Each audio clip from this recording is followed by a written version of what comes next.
What's going on, guys? Welcome back to the show. Today, we're going to have a little New Year's resolution rant. I'm going to try and keep this on the shorter side. I put out a newsletter. Today is December 30th.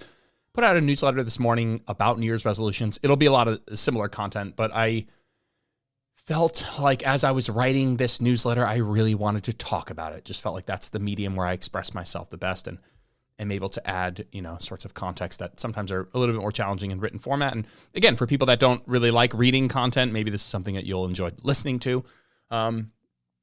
This rant, and I don't even know if it's, rant is the right word. Rant usually implies that I'm like bothered. And I guess the thing I'd be bothered by is people who kind of poo-poo the idea of New Year's resolutions. Oh, nobody ever sticks to them. And the gym's full of people in January that aren't going to be here in a month. And just kind of getting angry at people for even trying, for setting New Year's resolutions. This idea that setting and we'll talk about this in a second, like anchoring goal setting to a kind of time in the year or time in your life, sort of this idea of like, oh, you don't need to start till Monday, like poo-pooing that idea, I think is at the detriment of people who are looking to change their behaviors. I think as a coach, I used to be like, why wait till Monday? Just start right now. And, there's never going to be a perfect time. And I think that it's just not that simple, that there are opportunities for us to capitalize on timing. And we'll talk about that in a little bit. I think, when people talk about poo-pooing New Year's resolutions, they'll pull up some statistics. And frankly, those statistics usually are like the headline from like a news article or something, not actually from a scientific article. There was a paper back in 2020 that looked at a lot of the research on New Year's resolutions and found that, roughly 19% of people maintain their resolution for 2 years. And we'll get into why I actually think that's actually a pretty optimistic statistic. They also found that 20 to 40 people fully achieve their goal within the first year. I mean, that's a pretty optimistic statistic. And at the 2-year mark, 32 to 60% of people are, in quotes, still working on it, which, yeah, I would bet the majority of people. I mean, I'd be quite pessimistic about the statistics. The statistics aren't necessarily where I would derive optimism, and I wasn't expecting to when I started the old Google, but those don't sound too pessimistic to me. And we'll go into beyond the statistics now, but again, whether those stats are perfect or not, I think it's a reminder that it's not this doom and gloom like setting New Year's resolutions. It's almost like it comes with this stigma of mental weakness that you've waited to pair your goal setting with some sort of timing in the year, as if there's like something weird about that or weak about that, where a strong-willed person doesn't have to wait to this day or this time of the year to set goals. And so I want to make 4 points. I'll try and keep it concise. I'm going to try and keep it short. I want to start with this idea of what's called the clean slate effect. The clean slate effect is a physiological phenomenon where people feel more motivated to pursue goals and make changes following temporal landmarks like New Year's Day, birthdays, or things like Mondays, right? These moments create a mental separation between our past and present selves, making us feel disconnected from previous failures and more optimistic about future success. Right? It can help you kind of mentally segregate your past self from your new idealized self. And I know that maybe idealized, it's like, it's these landmarks, they interrupt your routine. They prompt reflection. People are more likely to think broadly about their lives during these transition periods, let's say between years, either it's a birthday or a new year. Like, these temporal landmarks, they provide an opportunity for reflection and a platform for change, right? It's why I never poo-poo a client who wants to start our coaching on a Monday or after their vacation. I think you could argue it's never going to be the perfect time. If there's always going to be another vacation or a weekend or a party. And if you push off beginning your healthy habit formation or reformation till afterwards, you're kind of skirting or avoiding the problem. Like, I see the logic there, but if these temporal landmarks prime somebody to put their best foot forward, like, why don't you use it? Like, we know that there's some threshold of, some people say it takes 21 days to build a habit. That's just like, I wouldn't get hung up in the actual number there of 21 days, but there is something of, the longer you do something, the more likely it will become habit, right? In the beginning, there's a lot of friction to creating a habit, and the longer you do something, in most cases, the less friction it will take to keep doing it. So the way I think about it is if I can get somebody primed for change, in a high state of readiness for change, even if it's based on like, you know, a temporal landmark, some sort of time-related thing after my vacation on Monday, January 1st, June 1st, whatever it is, September 1st, my kids go back to school, whatever. If that person is primed for change and I can give them the tools, I can give them the vehicle to make some positive changes, and I can get them 30, 60, 90 days of doing that thing, right? They're coming to me with a high readiness of change or a state of readiness to change. I'm giving them a vehicle to be most productive and consistent, the information that they need, strategies and structure. Together, maybe we get 60, 90, 120 days, 6 months of consistency with a habit that they wouldn't otherwise have gotten. And so you're matching a good strategy with a good time. And again, there isn't ever going to be a perfect time. Technically it's arbitrary, right? Technically these temporal landmarks, January 1st, September 1st, Monday, they're arbitrary, but who cares if they're arbitrary? Why not? Like, people talk all the time about using, like, it's kind of like a placebo here, where like it's not actually a special day, but it might feel like a special day. And because it feels like a special day, maybe we can capitalize on it. And so, yeah, it doesn't change much in the sense that there will always be another vacation or weekend or party. And, starting after this might seem like avoiding the problem, but I find that you got to use every tool at your disposal. And if we admit that there's something to be said about getting people on the right track and building consistency and seeing results, and that those results begetting more motivation to take more action, to get more results, yeah, I'm going to use everything to my advantage as a coach. And if the match, if the match gets lit, so to speak, the motivational match is lit by some temporal landmark, man, I'm going to jump on it. So the clean slate effect is absolutely a real thing. And I just don't know why we wouldn't utilize it as coaches, as people, again, I'm coming at this from a context of a coach who's, has more one-on-one inquiries at this time of year, has more people joining my group program at this time of year, and understandably so, and looking to capitalize, not necessarily from a business perspective, but from people who are in a higher state of readiness to change. Point number 2, most of us don't reflect and set goals enough, right? Goal setting there is a huge, huge list of things that people nod along with, that they know they should do but don't, right? Like everything to do with sleep hygiene, like all of the, like, get off your phone at this time, like don't look at your phone in the morning, mindfulness practices. Like, I think of a lot of those things as like things people know they should do but they don't do.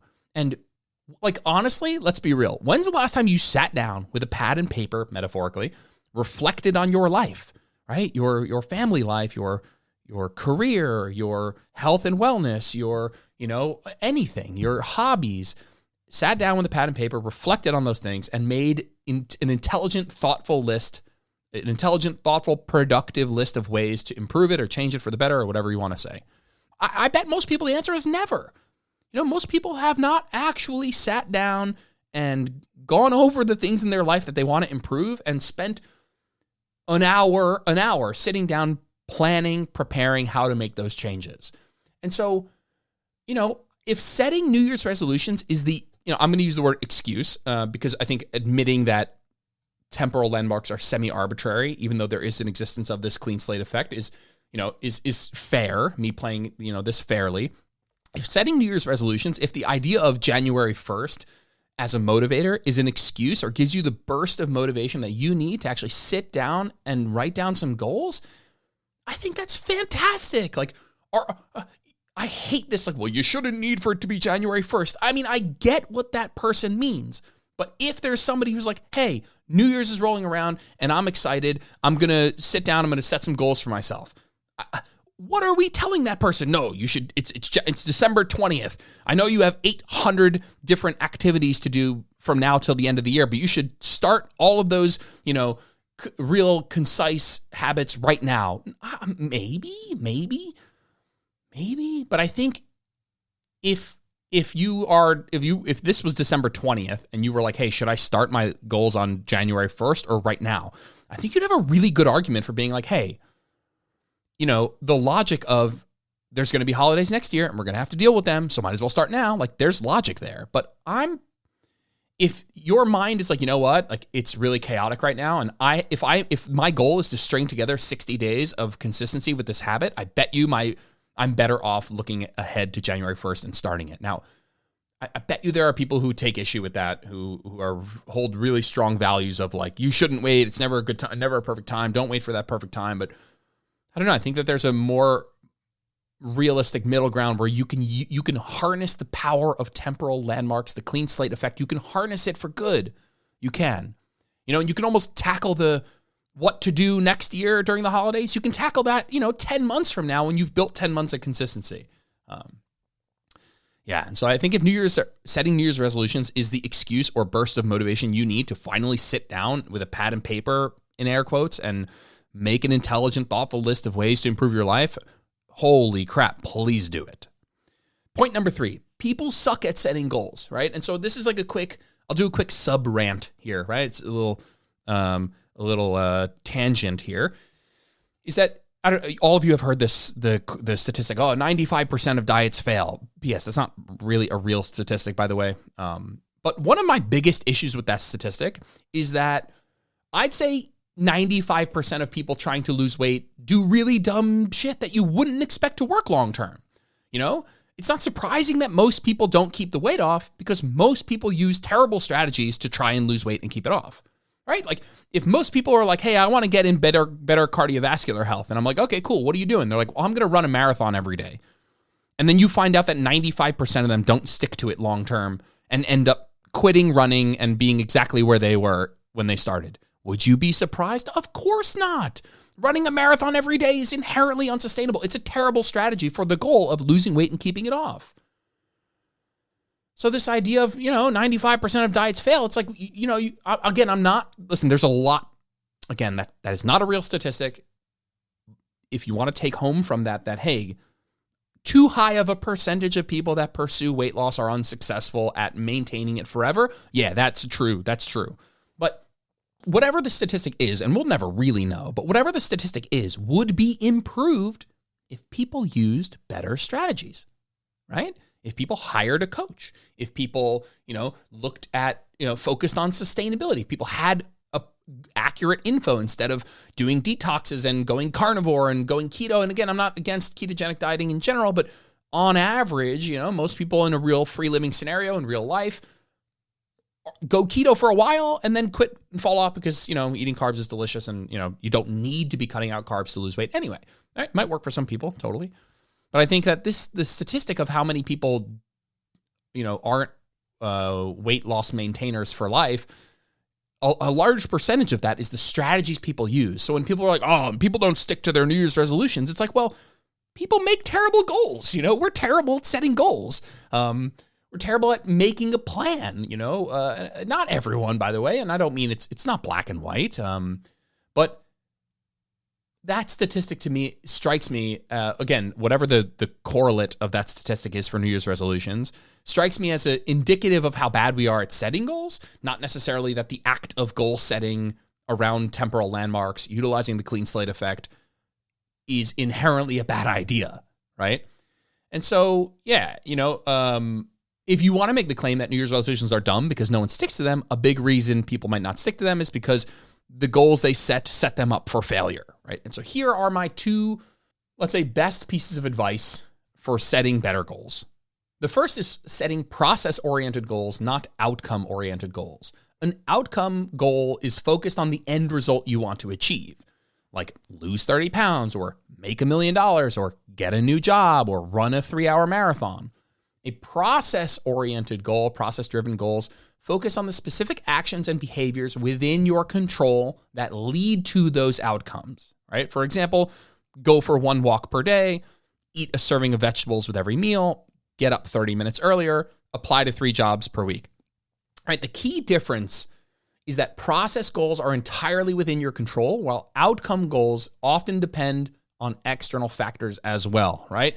Making $1 million, getting a new job, running a 3-hour marathon, some of those things aren't entirely in your control. But if we look at the get a new job thing, like you could get up 30 minutes earlier and, read some sort of self-development book to start your day, right? You could apply to 3 jobs per week. You could practice strategies for interviewing, right? Getting better at doing interviewing. I crack myself up when I talk about that because I just have not had a conventional job. So I'm like, well, what would you do? What would you do? And so those things are under your control. And people don't like the control thing because, philosophically, you could say that there are even things within that aren't under your control. But, for all intents and purposes, those are way more in your control than whether or not you get a new job, whether or not you make $1 million, right? Losing 30 pounds, I get that can be a goal that you ultimately want to accomplish. But, when it comes to actually achieving that goal, I'd rather see somebody look at the daily habits that they can improve their consistency with that would lead to that, like eating a serving of vegetables with every meal, like getting, increasing their protein intake, like going for a walk per day, like strength training, like maybe tracking your calories. Again, there's a whole host of things, but I'd rather people look at processes, things that they have control over on a day-to-day basis over time, instead of just writing down a whole bunch of shit this one. This isn't a list that you're writing to Santa Claus about a bunch of stuff that you want.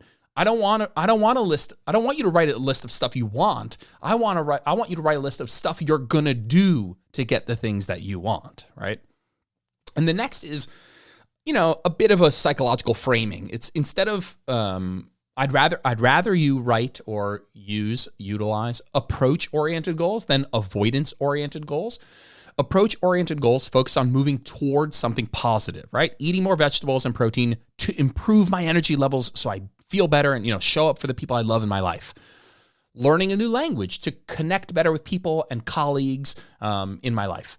Lifting weights to improve joint pain and physical function so I can play with my grandkids, right? They are focused on sort of like this additive mentality. You are looking to add something positive, whereas an avoidance-oriented goal is focused on moving away from something negative, right? So it's about subtracting a negative instead of adding a positive. And you can flip these and, say them in both ways. You could say, instead of eating more vegetables and protein to improve energy levels, you could say, eat less junk food so I'm less fat, or instead of lifting weights to improve joint pain and physical function, blood markers so I can live longer, play with my grandkids, you could be like, hey, I want to work out so I can look better so I stop hating myself. They are about avoiding a negative instead of pursuing a positive. And this makes me think of the sorts of goals just about when it comes to nutrition, where, and again, I listed these kind of, but this is coming to mind now. When people are looking to improve their nutrition, I'd rather them focus on adding than subtracting. I'd rather people focus on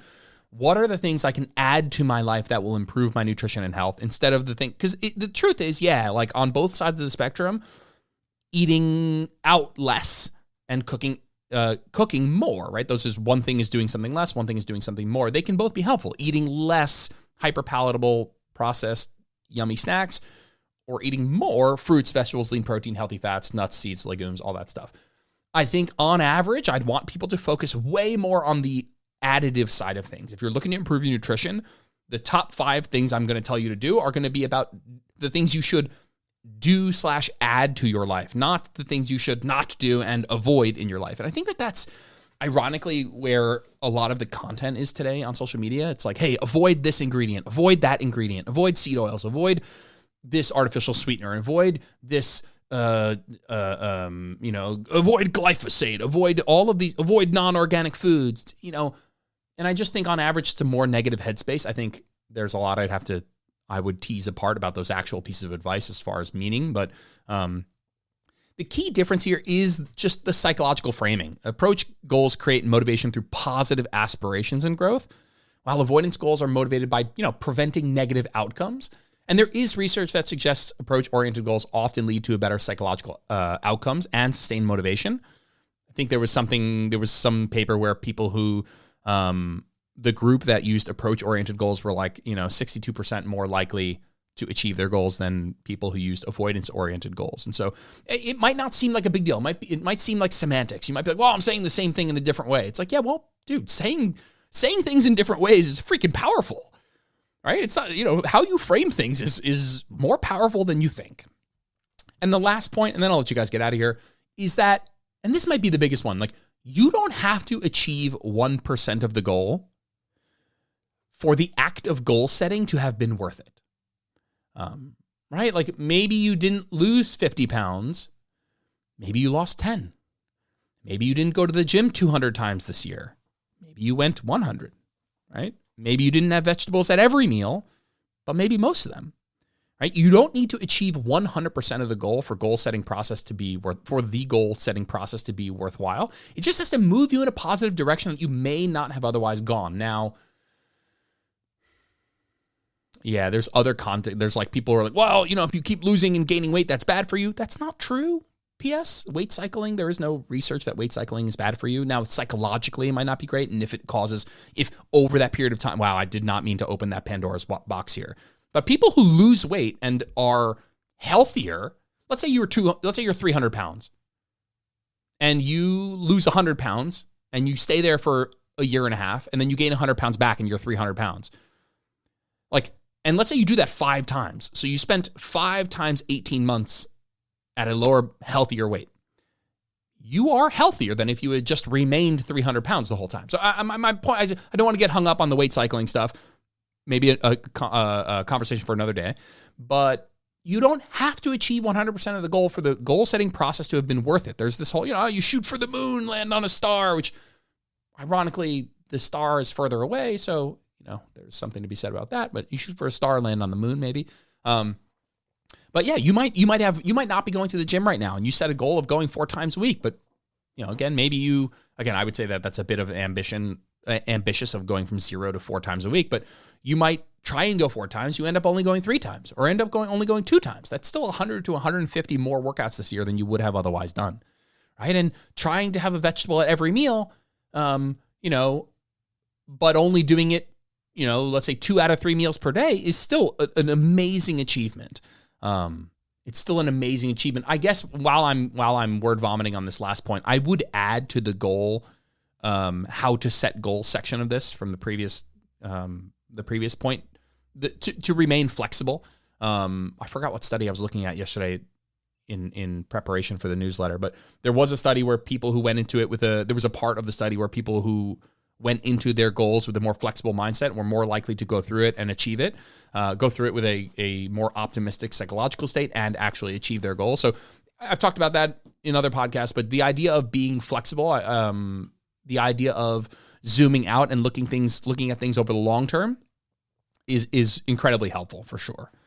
So quick recap, and then we'll let you guys get out of here. I think people who poo-poo New Year's resolutions are misunderstanding the clean slate effect and the potential to kind of placebo yourself into a burst of motivation that if you stick with it might help you build a habit that you might not otherwise have built, right? Temporal landmarks are useful.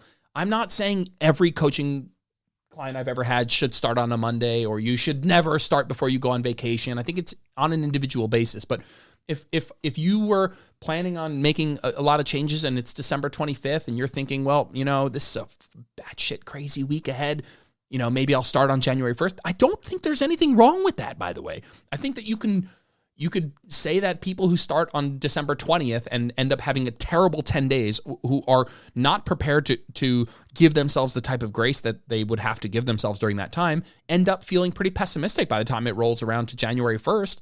And if they'd started on January 1st and built some consistency, they might have felt better. So again, I think, how you do this for which person at which time, it's contextual and individualized. But I think the clean slate effect is something we should be using for good, not poo-pooing. I also think most of us don't reflect and set goals enough. So kind of, again, poo-pooing the idea that this might be a good excuse to do so kind of hurts my soul. I think goal setting is something that people just don't do. And so here we have this big, huge temporal landmark that we're all kind of going through together. And for people that feel like it's a nudge to sit down and take out a pad and paper and write some goals, like more power to you. I absolutely love that. Number 3, people suck at setting goals. So I know a lot of people like SMART goals, right? The acronym SMART. I think that can be very helpful. I think that it can be very helpful. I prefer a focus on maybe starting with an outcome goal, writing something like lose 30 pounds, and then writing 5 process goals on how I'm going to get there and write them in a way where they are all written in an approach-oriented kind of verbiage or manner as opposed to an avoidance-oriented. Remember to stay flexible, and you don't have to achieve 100% of the goal for the goal-setting process to have been worthwhile. All right, guys, I'll see you in the next episode. Happy New Year. Thanks for tuning in to this episode of Where Optimal Meets Practical. If you liked the episode, it would mean the world to me if you posted a screenshot to your social media or left a 5-star review on iTunes. That stuff really helps. If you ever want to get in touch with me, just shoot me a DM on Instagram @JordanLipsFitness. I'm always around to chat. Thanks, guys. Have a good one.